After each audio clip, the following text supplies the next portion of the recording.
All right, I am not sure if this is working. This is going to be my first live stream for 2021. I hope you are doing well. I hope you had a good break. And one of my goals for 2021 is to do a lot more live streams.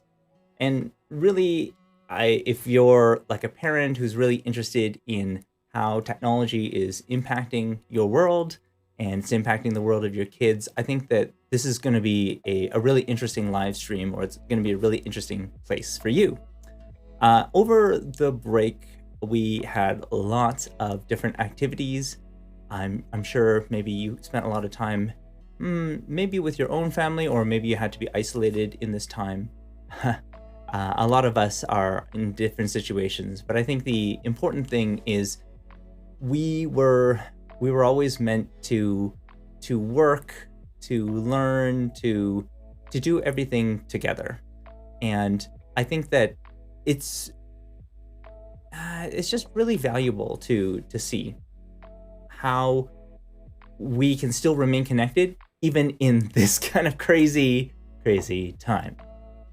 And so with that, I wanted to first wish you a happy 2021. Get the graphic going. Come on, yo. Yeah, 2021. All right. So I don't know what you have planned for this year, but one of the key that my belief is that whatever we do together, we are going to be way more successful. And when we talk about our goals, we make them public, like I'm doing right now, then we are going to be a lot more successful. So that said, I am blessed to have you here. I think maybe this is one of the reasons why I am doing this right now, is just to get out of my comfort zone. I've always done things pre-recorded. I've always had editing. You know, there's always been a lot of polish for the work that I do, and I've never been comfortable putting it all together. And so now you're getting to see all of that, which is exciting. So one of the key things that I was thinking about. Oh, so first off, like, I've done some things. Maybe you've seen my videos before, or maybe you've seen me on Zoom before. This room looks a little bit different. And one of the reasons it looks different is I've changed things up. Yeah, you notice that, like, the door, I have a few more like degrees and certificates and some pictures and stuff. But it's not just that. Like, it's a completely different configuration.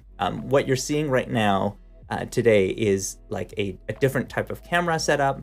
I'm using a switcher so that I can switch between different views, so I can show you interesting content. The example I might show is, for example, number 1. So this is an example of like what my wife was working on, a face mask pattern. She actually, made these. She sewed them together. This was like a big project, and she made quite a few that I'm really proud of her for doing them.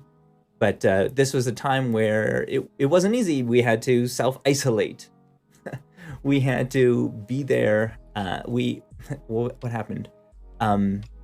Yeah, so my mother-in-law contracted COVID, and so as a result, my wife, who was in contact, had to self-isolate for several days. And that meant that, for us, it was like we had this is like a solid week of just taking care of all the meals, cleaning things up.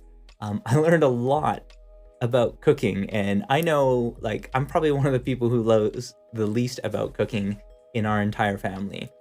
And so for me, it was a great opportunity to just learn all this stuff about learning to cook, being able to do things that I never thought I'd be able to do.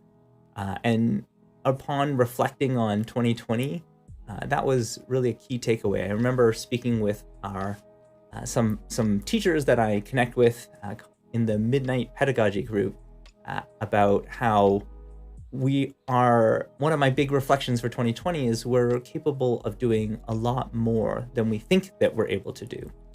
And so I'm pretty pumped about that. The other thing that I wanted to share is, like, you can see like the different configurations. Being able to do the picture-in-picture thing is actually, for me, kind of exciting. It's a little geeky thing, but I can put my image into the corners now very easily. I can do all of this in a live stream, so it's going to make it easier for me to share my desktop and share content in addition to just sharing stuff about the live talking head video. So I think it'll make live streams a little bit more interesting for you, but hopefully it'll also be a lot more informative. My goal is every single time that we get together, there will be some purpose for that I'll be presenting. And the purpose for today's presentation is just talk about, hey, what did you do for the new year?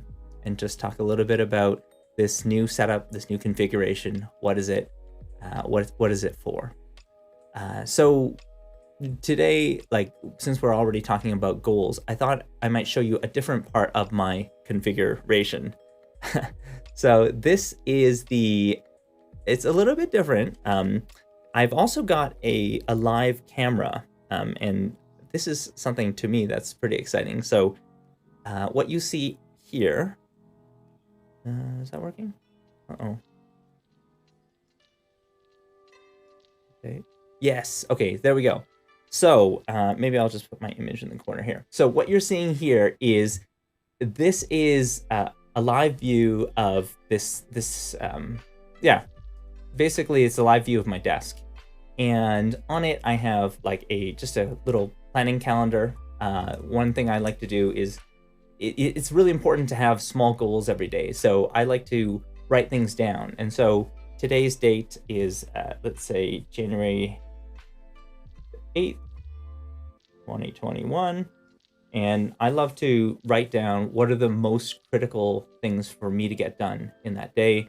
I like to write down what are the things that would be really nice for me to do, and things that I think I should do, but I'm just not going to have. And this is just like a toy thing that I bought from, I can't remember where I bought. I think it was like Chapters or something. And I found it to be really useful, just like a simple way of writing down. And what's nice about it is, after I've written the thing down, I can just go, yeah, I got it right. Yeah, I got it right. So I love being able to do this. And so having these small little goals and being able to say yeah, those are the things that I did today. And so when I'm planning my day, and so that's kind of what I'm actually thinking about doing right now, is planning out my day. This is a fun way of doing it. So that gives you a sense of we're going to be able to show you some things. This camera, I think, has a little bit of zoom on it. Yeah, it's it's pretty neat. And getting this thing set up has taken me, honestly, getting just that part, just the camera part, probably has taken me several months. And the reason for that was I had a configuration, but it had no power supply. I bought a power supply, and it created this weird buzzing noise on my microphone.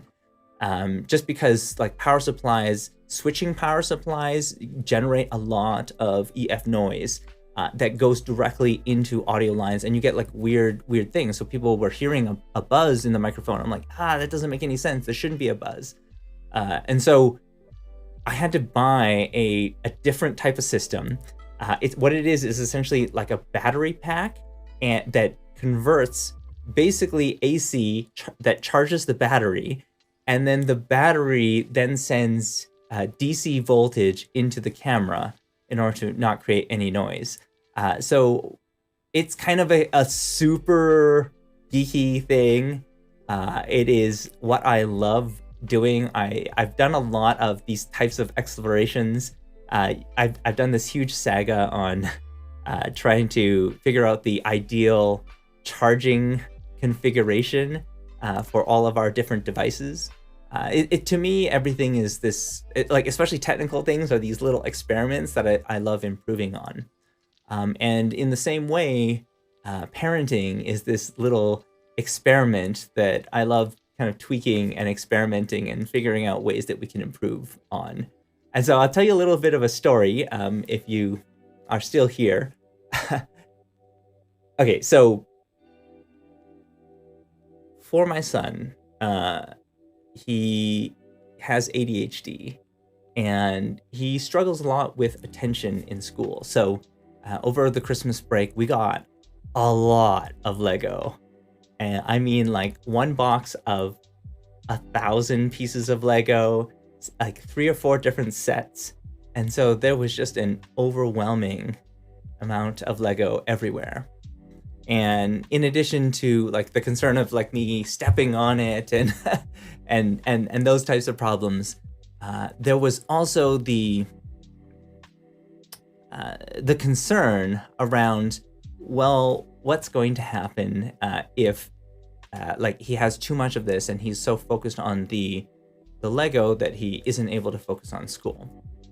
So I did something called the Angel of Recycling trick. I don't know if any other parent does this, but my son attends a Catholic school, and you know we talk about the angel of death that kind of bypassed the during the Passover, and we came up with this notion of an angel of recycling, who goes through the house, looks through all of those pieces of Lego that you've left on the floor, on tables, just in places that they're not supposed to be. Because I put them in bins so it's easy for him to find, and he doesn't want to put them there. He just leaves everything everywhere. So I picked everything up, put them into a giant box, and I told them, well, no, I didn't tell them. It was a little bit more elaborate than that. I wrote a ransom note. And it was written in, do you know like the ransom font? They have like all the letters look like they're like cut and pasted from magazines. It was beautiful. And it said, I am the angel of recycling. I have removed all of the pieces of Lego that was not put away. And I've made a deal with your parents. So the deal is as follows. If you have one day of really good focus, then you will get 1 scoop of Lego, 1 scoop of Lego. And if you have 1 week of really good focus, then you can get some of those pieces back. So he has like a car, I think it's like a Ferrari or like a race car. So he'll get 1 of those back if you do a whole week of really good focus. And then there was another one for 1 week of sharing. So if you had 1 week of sharing, then he had these mechs. It was like an Iron Man mech that he received for Christmas. He can get that back. So it became this little game that he's got to earn back his thing. I'll show you a little bit more about that in a future live stream. If you're interested, let me know. You can leave a comment or something. I'll read them afterwards. I don't know why I'm doing this like in the middle of the night, probably so that like maybe I'm a little bit self-conscious about this and I'm worried about people seeing it. But I think that these are the kinds of fun things that we have to do as parents, you know, in order to engage our kids in this time, get them to still focus on school, because I know that there are so many things happening right now. Like you're going back into school, in addition to your own safety. There's also like, how do I keep them focused? If they have to be remote learning right now, like how do I keep them focused right after Christmas, which is insane, right? Like how do we do that? And so my approach has been to take some of them away. Some, especially the ones that aren't put away, aren't taken, because then they don't really appreciate the gift anyways, right? Like how many gifts do kids get over the Christmas break? Probably quite a few, right? And so they don't have the time, the attention to really appreciate all of them anyway. So put away the ones that they are not playing with right now, or they're leaving out somewhere, and give them an opportunity to earn it back in the first couple weeks of the year. They'll appreciate the gifts more, they'll be much more like the transition to focusing on school from like a couple weeks of solid playtime, and I can't imagine how much like screen time and movies that they've done as well. Oh, by the way, that was something I had to limit as well. I'm always worried about screen time for my own kids. What I did for screen time is we took the iPad, we put it away. I put really strict time limits on them because there was one morning where I had just woken up, and my oldest had already he had reached the limit, the screen time limit for YouTube Kids. I was like, how is that possible? Like, it is like 8, 9 o'clock and you've already reached the limit. The limit was 3 hours. So he woke up at like 6 or 7 in the morning, and then he had done nothing but consume content for that period of time. And I was like, what? What is going on? So we decided, no, we're changing those limits. So sorry, we're changing them to 45 minutes. It's gonna be 45 minutes each for each device. And there's only gonna be one device. And then after that, then we actually have to go and talk to each other, and we need to spend more time. I mean, we had the time off. Why not spend it as a family? And so that was one of my big goals. It meant that I couldn't achieve a lot of other goals that I had, like for work or whatever, that I really wanted to achieve. But I mean, we were on vacation. I wanted to spend the time with family, and it helped us realize what was important, which was really our connection with each other and the relationship. Like, I talked a lot about how on Christmas break. Oh man, I have a lot to say. I'm sorry, I'm a little bit. I love to talk, this is one of the reasons why, live streams from me might not be short. So, one of the things that you see a lot in Christmas movies is, like, many of them have different themes and stuff, but they all focus on the same overarching theme, which is family. All right, so family is the most important thing. It's the thing that matters. It's not the presents. It's not the really fancy decorations. It's not your career. It's family. So every movie is basically structured around we finally discovered the true meaning of Christmas, and what was it? It was family. And so, to me, this is very interesting. It's, I imagine, also very challenging because there are many people who don't have, they don't have a notion of family, or their family situation is very different, which is something that I appreciated in the movie Noelle, because Noelle was able to focus on, there was, I think she had a mom that was separated, and she was actually at a homeless shelter. And then there was a dad that had gone through a separation as well and wanted to spend time with his son.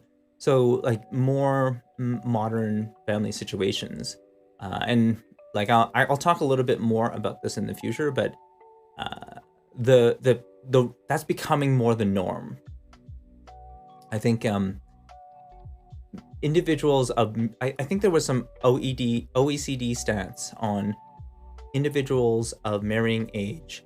How many of them are married at, I think, age 30? Sorry, I don't want to give you bad stats. I have a responsibility to be accurate with the data. So please excuse me as I look this up. Oh yeah, Noelle and the Missing Family. Oh man. Okay. So I've been doing some more writing because I just enjoy the writing process, and there's a lot of stuff that I want to share. And so let's see if I can bring this up. There you go. Bring me back up here. So this is just about Noelle. Noelle the movie. Christmas is here. It comes with all the classic movies: Home Alone, Santa Claus, Elf, Arthur, Christmas, just to name a few. And most of these movies, like, they have this like main theme of the true spirit of Christmas is not found in glittery decorations or elegantly wrapped gifts from Amazon. Rather, it's about being with family. And so Noelle, the movie itself, doesn't really steer too far from this well-known path. It's about like finding her brother Nick, who snuck off to Arizona to start his own yoga studio instead of being Santa Claus. But it does touch on the two family separations that I'd mentioned. So a recently divorced father who has a boy interested in cooking, and a single mother who is looking for a job and has a daughter who is hearing impaired. This is an all too common scenario across America. The rising costs of living and the stagnant wages have forced many to delay marriage.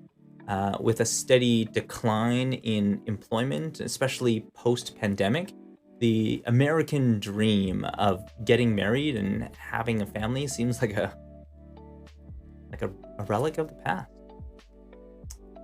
So in the end, Noelle, like, everything works out. Like, she connects with her family, she connects with her brother. They in turn support her ambitions to become to bring the Christmas spirit. Like, she takes on that role.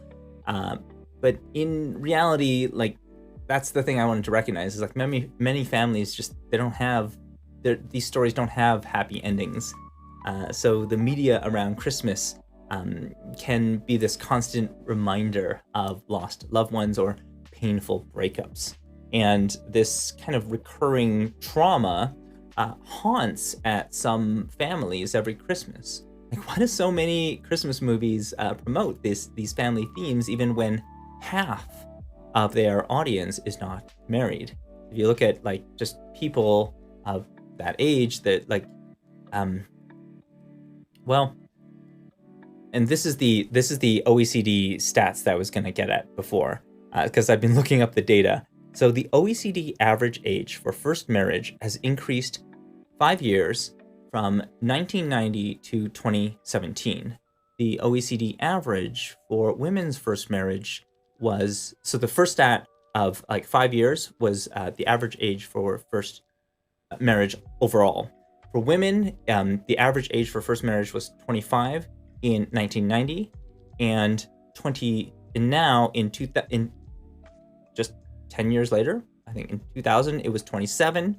So 25, 27 in 2000, and then 2017 it was 31. So 25 to 31, so 6 years. 6 years later for average marriage. For men, the average of first marriage was 28 in 1990, 30 in 2000, and 33 in 2017. So clearly, both men and women are getting married much later. What we are seeing is, for men, it is 5 years later. For women, it is 6 years later. And so, yeah, there's some very interesting stats there. And I think that this is something to recognize, that families are different. Families are different right now. And we need to be supportive of every type of situation. And that's one of the reasons why I wanted to do these live streams, is to support people as much as possible, especially parents with kids. Because now, more than ever, it's extremely difficult. We parents feel more disconnected from their kids than ever before. In fact, like, many kids feel more comfortable speaking to others online about all the deepest struggles that they're going through, rather than their parents these days. So I'll cover a little bit more about that in the future. Now, I'd love to know if this session was helpful for you. Is there specific topics that you think I should cover in future live streams? Again, this whole session is just me running off the cuff, making, like, I have some idea of what I'm going to say, but I'm kind of yeah, I'm running it fairly loose. So I'm curious, what do you think? Is this something that you think would be helpful in the future? And if I scheduled a time that was more reasonable for you, like not in the middle of the night, would you attend? And so if it is, let me know. Any feedback, happy to share it. And looking forward to speaking with you all soon.